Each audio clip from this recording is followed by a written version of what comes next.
તમે ભક્તોના ભય હરનારા, શુભ સૌનું સદા કરનારા. હું તો મંદમતી તમારી અકળ ગતિ, કષ્ટ કાપો દયા કરી શિવ દર્શન આપો. ઓમ નમઃ શિવાય અને હર હર મહાદેવ. શિવ ભક્તો, હિન્દુ સનાતન ધર્મના દરેક લોકોને, મારી સાથે જોડાયેલા તમામ શિવ ભક્તોને મારા મહાદેવ.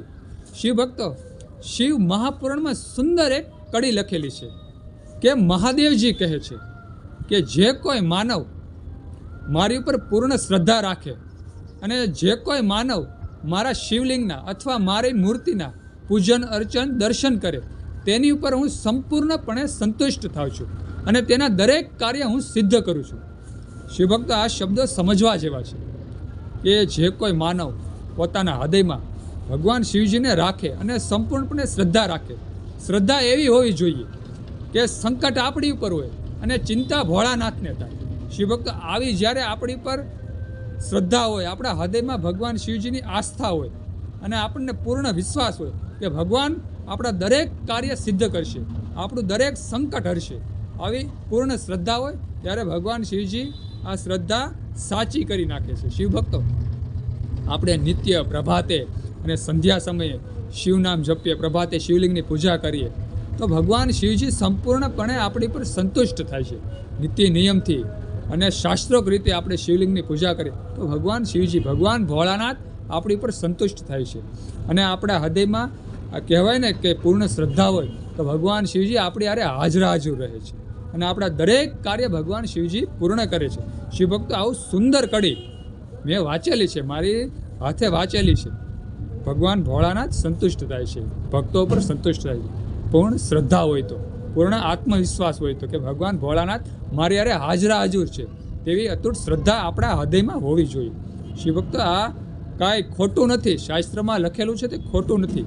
તે ઘણા બધા આપણે વાંચી લઈએ છીએ, જ્ઞાન તમે વિડીયો જોઈ અને સાંભળી લો છો, પણ આને આપણે કાર્ય સિદ્ધ કરવા આપણી યારે ભગવાન ભોળાનાથ ત્યારે જ હાજર હાજર રહે છે જ્યારે આપણે આનો અમલ કરીએ. આ કાર્ય આપણે આપણા બાળકોને શીખવાડીએ ત્યારે તેને અતૂટ શ્રદ્ધા આવે છે, અતૂટ વિશ્વાસ આવે છે. અને આપણે નિત્ય જો આ ભક્તિ કરીએ, શિવ નામ જપીએ, પ્રભાતે અને સંધ્યા સમયે શિવ નામ જપીએ તો ભગવાન ભોળાનાથ આપણી ઉપર 100% સંતુષ્ટ થાય છે અને આપણા દરેક કાર્ય ભગવાન સિદ્ધ કરે જ છે. શિવભક્તો, શિવ મહાપુરાણના દરેક શબ્દો સમજવા જેવા છે. દરેક કડી, દરેક જે વિભાગ છે, તે અલગ અલગ વિભાગ છે, તે સમજવા જેવા છે અને પોતાના જીવનમાં ઉતારવા જેવા છે.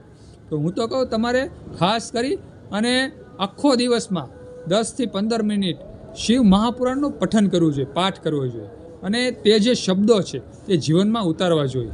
પ્રભાતે અને સંધ્યા સમયે શિવનામ જપવા જોઈએ. ભગવાન શિવજીનું શિવ મહાપુરાણ વાંચો, તે પણ એક ભક્તિનું સ્વરૂપ જ છે. જે કોઈ માનવ શિવ મહાપુરાણનું વાંચન કરે છે તે ભગવાન શિવજીની એક ભક્તિનું એક સ્વરૂપ જ છે. ખાસ કરી અને શિવ મહાપુરાણનું પણ રીડિંગ કરવું જોઈએ, વાંચવું જોઈએ. આપણે મોટા મોટા કથાકારોને સાંભળીએ તે સારું જ કહેવાય. આપણી પાસે સમય ન હોય, ટીવીનો યુગ છે, મોબાઈલનો યુગ છે, તો આપણે બધાના વિડીયો જોઈએ. મારા પણ કે કોઈ શિવ કથાકાર છે તેના વિડીયો જોઈએ તે સારું જ કહેવાય, પણ આપણે રીડિંગ કરવું જોઈએ. શિવ મહાપુરાણનું જે શાસ્ત્રનું પઠન કરવું જોઈએ, તેમાં જે વિસ્તારથી લખેલું હોય છે તેને સમજવું જોઈએ. તો આપણા જીવનમાં ઓટોમેટિક ભક્તિનો સંશય થશે, ઓટોમેટિક આપણામાં ભક્તિમાં વધારો થશે. કારણ કે જે શિવ મહાપુરાણમાં જે લખેલું છે એ ખૂબ વિસ્તારથી અને તેના શબ્દો ખૂબ સમજવા જેવા છે. તો બધા શિવભક્તોને મારે એટલું જ કહેવાનું કે આવા સુંદર શબ્દો તમે વાંચો અને મનમાં ઉતારો. અને આપણે ભલે જાજુ ન વાંચી શકીએ તો ખાલી 1 પેજ 2 પેજ આપણે વાંચી લઈએ તો પણ ઘણું ઘણું આપણને આ જે શાસ્ત્ર છે શિવ મહાપુરાણથી આપણને ઘણું બધું શીખવીને જાય છે. આપણા જીવનમાં ઘણું બધું આ જે શાસ્ત્ર છે આપણને શીખવે છે. તો તમામ શિવભક્તોને મારે એટલું જ કહેવાનું કે આવો સુંદર શબ્દો સમજો અને જીવનમાં ઉતારો અને આપણી પેઢી પરિવારને થોડું થોડું પીરસો. જેમ આપણે ભોજન પીરસીએ છીએ તેમ ભક્તિરૂપી જ્ઞાન આપણે પીરસતા રહેવું જોઈએ.